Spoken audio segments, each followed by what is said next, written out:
So when you went to Stanford, it was before the war, right? What? I went in 1950s after the war. War was over. Timing's bad. Okay.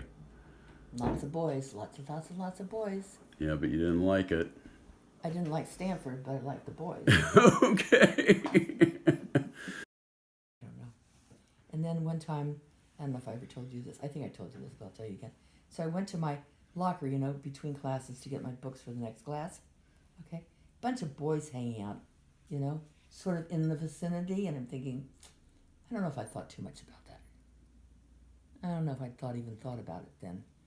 But anyway, a whole bunch of boys hanging out in the vicinity of me and my locker, right? And so, but I didn't think about it. Dumb. Really pretty dumb there. So I went to my locker, and I opened it up, and a snake sprang out of it. Oh, God. And uproarious laughter from the boys, of course, who had been waiting for this to happen. And to hear me scream.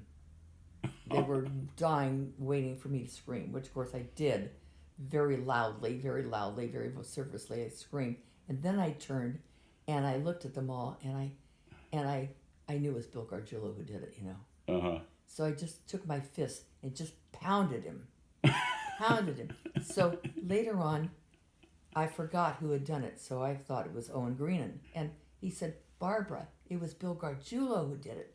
And the poor guy, he was a guy, and he couldn't hit back on you because you're a girl, and you just really hit him hard. You were really pounding on him, Barbara, and he couldn't hit back. It was unfair.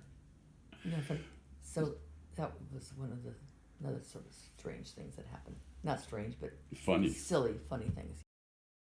And so there was a really cute football player that was working there and that needed money and had to work, to add to his income. Really cute. Bobby. Forget his last name, Bobby. He was so cute. But he was serious. He was a serious study year. I tried to get his attention, but... Did he have a girlfriend? I don't know. He may have had a girlfriend. God, he was too cute not to have had a girlfriend. Here's one funny story. So I was taking a class. God, I hated those classes in those big rooms, with the... Oh, yeah. All those aisles sort of elevated down to the... Oh, God. So I was taking this class, which I was ill-prepared for. A test? So I'm sitting up there, sort of high up, and I'm writing with my left hand, of course. And I notice that the Stanford quarterback is sitting here to my right. And so I'm thinking, oh, this is sort of a cool thing, right here, to have him there. Well, what he was doing was he's copying everything I wrote. How did you do on the test? And, very badly, of course. And, if you see somebody cheating at Stanford, you're supposed to call immediately. You're supposed to report it immediately. Mm-hmm. Well, I'm not going to report the head quarterback is copying my stuff. So I just let him do it. And I just felt like telling him, hey, guy, don't think you're going to get a good grade on this because I'm not doing too well here with the answers. And later on, he asked me out, but this is funny too. So I lived at Branner Hall, and years later, Bob and I were at the Menlo Circus Club, and we were at a dance and stuff. And Howard, God, this funny-looking guy, Howard, and his wife Eleanor. Do you remember them? Howard and Eleanor. How if you said the last name, maybe. I know. Well, anyway, he was out. So anyway, he. And I had known him for quite a while, but I don't know why he saved up this story. He said, Barbara, he said,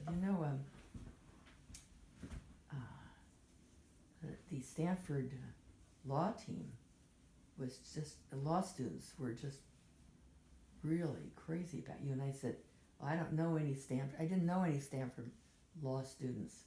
And he said, well, you may not have known them, but they knew you. And I said, so I don't know how they did that. And he said, well, we timed the hour when you left Branner Hall every day to go to class. And we'd all send the word through the hall, she's coming. Isn't that Why the hell did they screw up the courage to ask you out? I don't know, law students maybe are not too swift, you know. So I thought that was an interesting story. Yeah. And they all had binoculars.